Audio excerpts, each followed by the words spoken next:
Buenos días, mi nombre es Hilda Portillo. Mi grupo y yo hablaremos sobre el español en América. El desarrollo mediante los españoles empezaron a ser vistos como una entidad separada de la península, que es tan vasto como su historia y puede dividirse en tres periodos: primera fase, segunda fase y la tercera fase. Durante el siglo XV se escuchaban en el Nuevo Mundo todas las lenguas ibéricas y de fuera de la península. Con el colapso del Imperio Romano y la llegada de los pueblos germánicos, el latín evolucionó en diferentes dialectos, dando el lugar al romance ibérico, que eventualmente se convertiría en español. Durante la Edad Media, el español se consolidó como la lengua vernácula y con la unificación de España en el siglo XV, se estandarizó y se expandió a través de la colonización de América, llevando a cabo consigo influencias de otras lenguas y culturas indígenas. Desde entonces, el español ha continuado evolucionando y adaptándose a través de diversos periodos históricos y geográficos. Así, la historia del español de América se ocupa de determinar cuándo se introdujo por primera vez la idea de que el español hablado en el Nuevo Mundo era diferente del español peninsular o ibérico. Se sabe que en América no solo se utiliza el discurso social cortés, sino también otras formas de hablar, al menos muy cercanas a la manera de hablar peninsular. Dándole continuidad a lo que es el español en América, durante este periodo los conquistadores impusieron el idioma español en las regiones que colonizaron, lo que llevó a su difusión y adaptación por parte de las poblaciones. Esto quiere decir que al momento que los conquistadores llegaron al continente americano, la población que habitaba este continente adaptaban su idioma a lo que es el idioma español. También nos dice que el contacto lingüístico entre el español y las lenguas indígenas dio un gran lugar a la formación de variedades dialectales.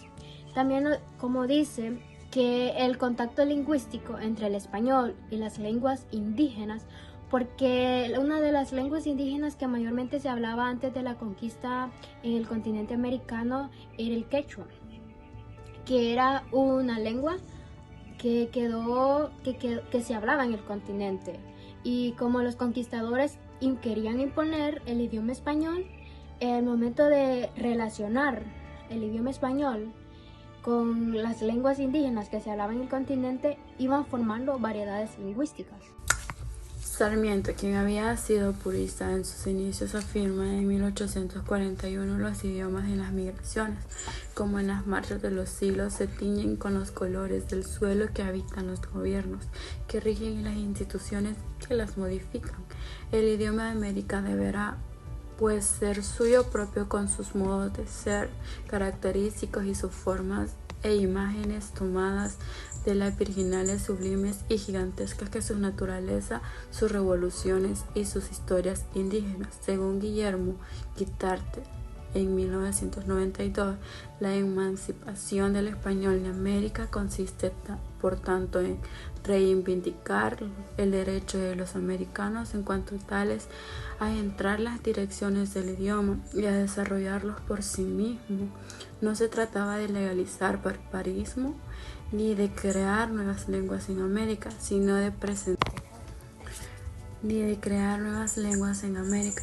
presentar las formas que había adquirido el español en sus historias americanas y, según el lenguaje de la época, de adaptarlo a la vida moderna. Quiere decir esto que, en primer lugar, había que aceptar las diferencias entre el español americano y el peninsular, y en segundo lugar, adaptar esas diferencias dialectales a la lengua oficial. Por lo tanto, se debía cambiar la estructura. En 1842, Sarmiento aboga por un español americano propio, influenciado por la tierra y las historias indígenas. Guitarte destaca la emancipación del español en América, defendiendo el derecho de los americanos a dirigir su idioma. Se enfoca en aceptar y adaptar las diferencias dialectales, proponiendo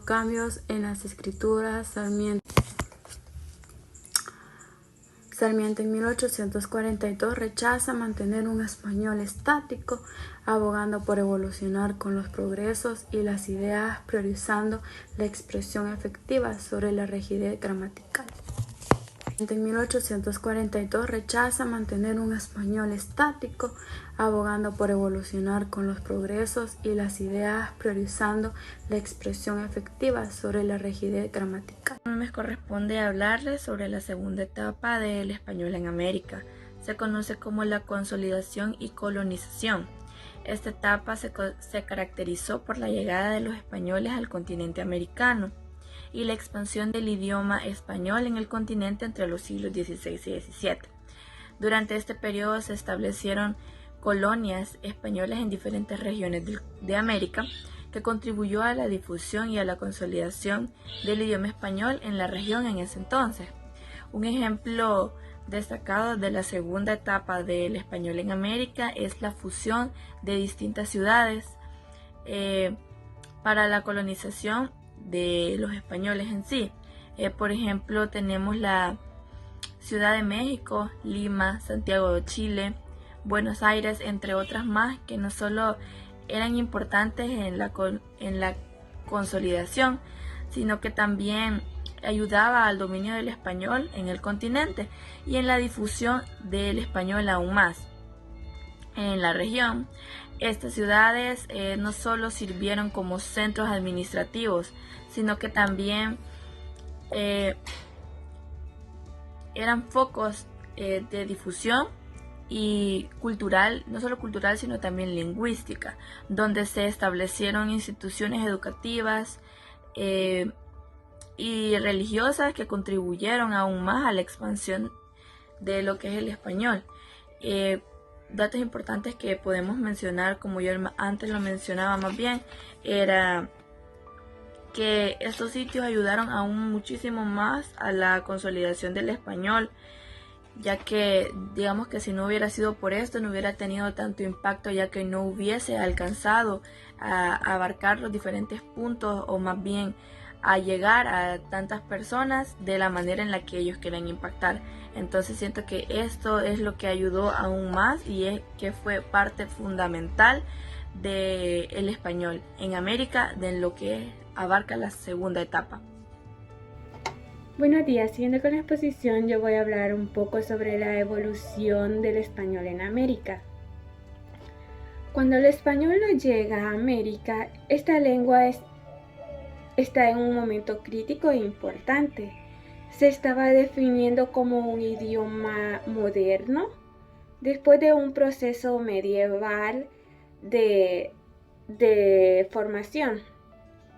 Antes de llegar a nuestro continente, hemos visto que el español fue creciendo en un continuo contacto con lenguas diversas y se formó como un fruto de múltiples aportes de los pueblos. A través de los siglos se fueron asentando a la península.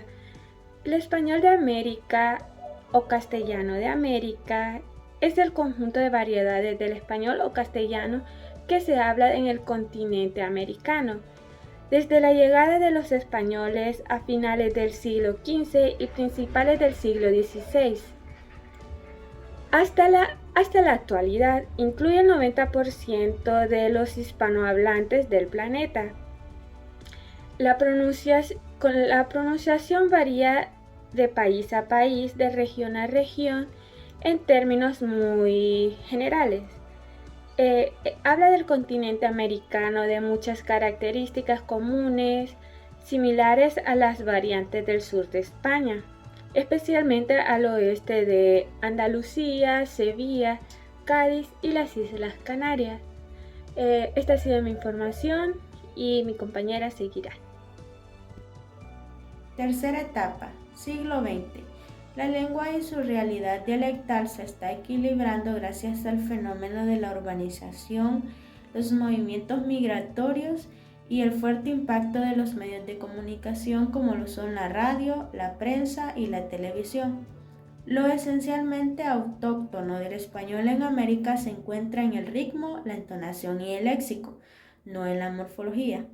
Existen diversos dialectos de procedencia peninsular en todas sus variantes. Uno de los rasgos más importantes del español americano es el voceo, que es la sustitución del pronombre tú por el vos. Tenemos el ceseo, el yeísmo, la aspiración de la S al final de cada palabra, entre otros. El vocalismo. El español en América, al igual que el español peninsular, conviven con dos sistemas vocálicos diferentes.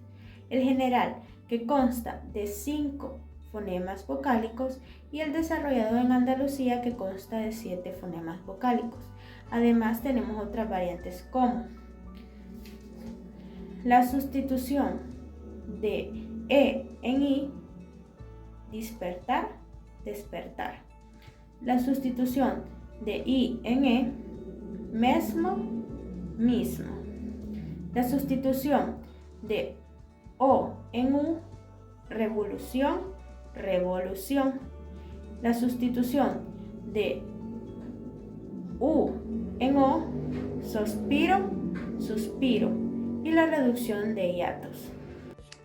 El desarrollo por medio del cual el español de América llega a concebirse como una unidad distinta de la peninsular es tan extenso como su misma historia, y en ella se puede reconocer 3 etapas claramente delimitadas, y estas son las siguientes. La primera etapa, que se da en el siglo XVI y siglo XVII, donde la historiografía del español americano se ha ocupado en averiguar cuánto se expresa por primera vez la idea que el castellano hablado en el Nuevo Mundo es diferente del peninsular del ibérico, donde hay 2 modos de averiguarlo, y estos son los siguientes: a través de testimonios y por medio de obras lexicográficas.